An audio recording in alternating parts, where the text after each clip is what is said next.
ba yung ginagawa nyo tuwing Pasko sa inyo? Nung bata kayo ha, let's say 10 years before, ago. Sige, ladies first.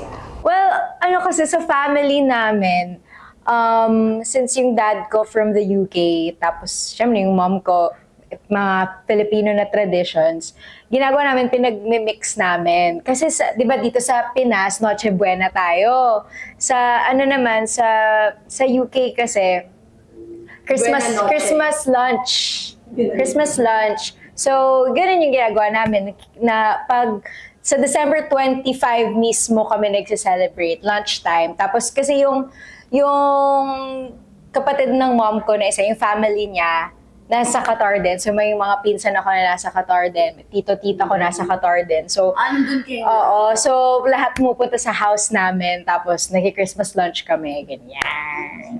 Nice naman. Christmas na, tara na, mag-Qatar na tayo. Ganun lang kadali sa kanila. No? Ikaw ba? Ang food namin mix ng...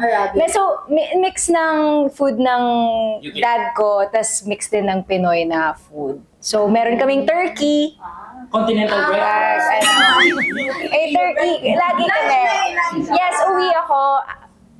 Probably nasa Qatar ako ngayon. I'm in two places at once right now. Ayun. Ako, nung bata ako, yung tradition namin is nagkikita kami ng buong Maristela side and yung buong Bailon side, yung sa mom side ko.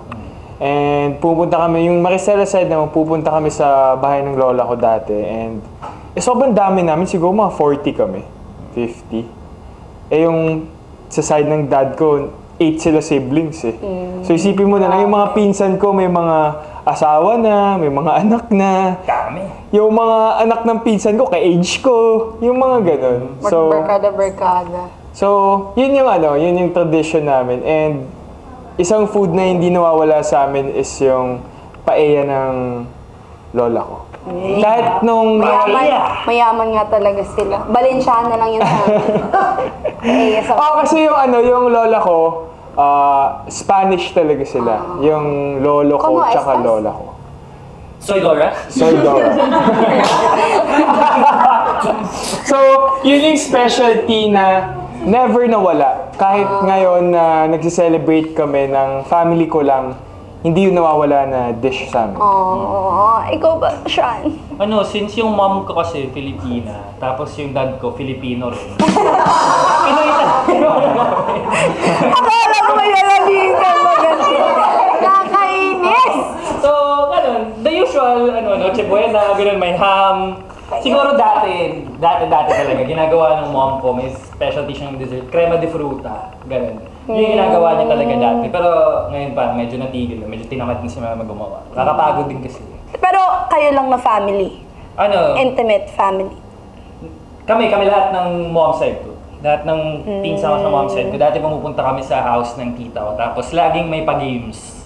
Laging may parlor games na gano'n. Tapos yung mananalo, syempre cash. Yes. Yung... Tanungin niyo din ako. Ikaw, ano yung ginagawa mo pag Pasko? Ako kasi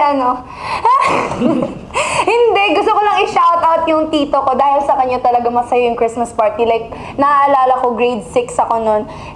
Kahit na walang pera yung parents ko, alam ko may matatanggap akong regalo dahil nandyan yung tito ko. Siya na yung may trabaho, parang siya na yung pinakamayaman sa pamilya. So lahat ng magpipinsan pupunta sa bahay ng lola, kahit na isang kwarto lang kami, banig lang kami, lahat natutulog. Masaya siya kasi may talaga pa games, tapos may talaga yung tawag yun, may event talaga na Christmas party, tapos nilalak talaga namin ang kasada. Kasi nasa kasada, pura close talaga. Kasi may sound system. May pag-ganon. Shoutout sa mga taga-Tondo diha sa Pulumulok. Diyan kami. Kasi mga kapitbahay, pura sali-sali din sila.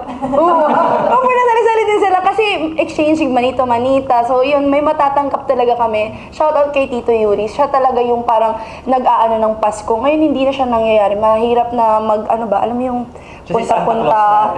Oo, siya talaga. Masaya yung food, it connects people, and then yung memories na, alam mo yun, hanggang dun na lang pala yun. Pero may mga...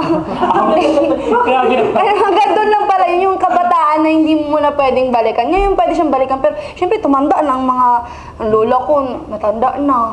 May namatay na din. Parang ganun. Hindi na mababalik yung feeling na naman siguro siya balakon, pero it takes effort, like, ano talaga, conscious effort to bring back that. Pero